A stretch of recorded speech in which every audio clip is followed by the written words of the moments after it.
welcome back to Scoop's Mental Propaganda on YouTube. This is Scoop again, give another month of comics reviews. So we start with Superman Unchained number 7, only about 4 months late, I forget, and whatever.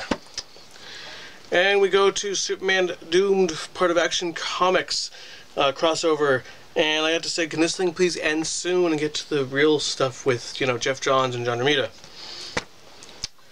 The Superman Wonder Woman Doomed crossover issue with Lois Lane versus Wonder Woman, and yeah, move on. Like, really? Come on. The Superman Batman issue with crossover to this. No, this is not the crossover, sorry. This is the setup of another storyline in this book, which I really don't care about either. It's the Superman books, come on. Get it together, people.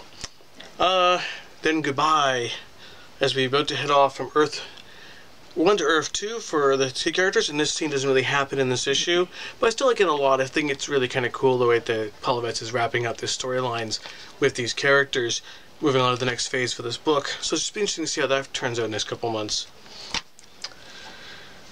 And then we finally go to the long-awaited Geoff Johns, John Romita Jr. issues. It starts slow to start with, but he's slow, I could see, moving into what he wants to do with, like, the storyline to be like. Clark's back at the Daily Planet, Jimmy's still rich, and a new villain comes in, which I'm like whatever too, but you can feel some momentum building here, so I kind of like this one.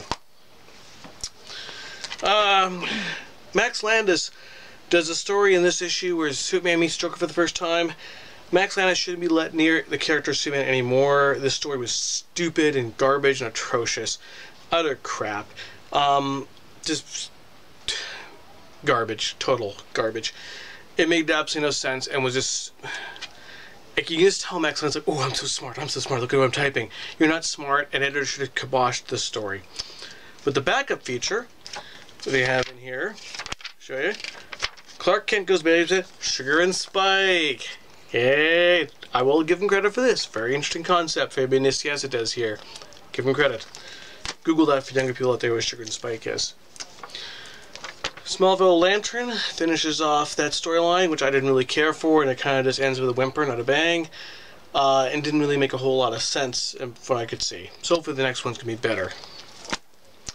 Oh, so it's the last issue here, that storyline. See, it's kind of whatever, just the second issue was there. Justice League, the big confrontation between Bruce Wayne and Lex Luthor, the fact that he's Batman. Gasp! Well, I like to say, whatever. I mean, it was dumb.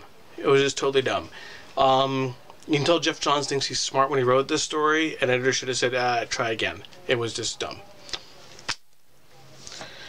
Future's End dropped. Future's End dropped. Future's End dropped. Future's End cannot drop fast enough. Ugh. This is so... Ugh.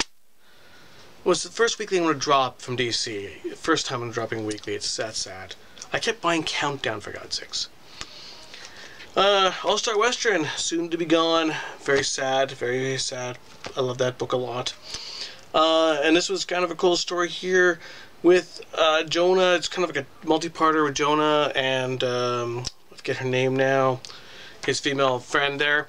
And they basically get bushwhacked by a bunch of crazed villagers. Really kind of cool story. It's typical Jonah Hex. Original Sin, I'm kind of disliking this series now because I find it's just kind of a setup to push towards the Marvel movie universe for Marvel, and the revelation of Nick Fury just struck me as kind of like out of left field and kind of stupid.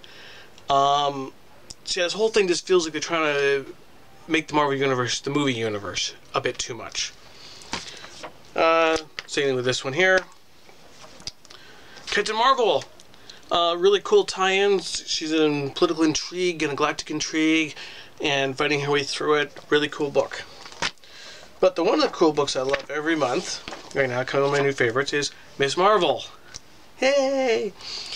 This is an amazingly cool book based on just characterizations and how she does things and thinks things through. It's really quite interesting to look at and to read this one every month. And this one here, besides the cool cover, also guest stars Wolverine! Yay! In a really kind of different cameo. Or guest appearance, saying goes.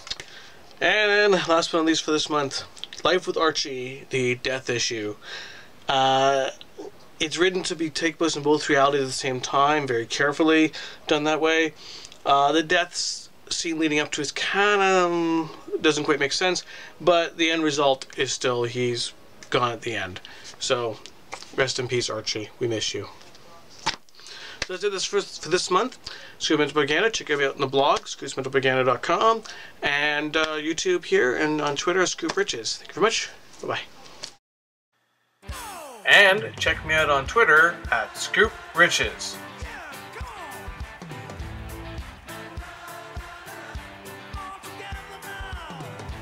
And check out my blog, Scoops Mental Propaganda.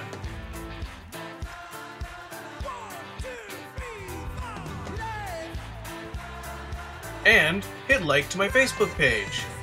Thank you very much.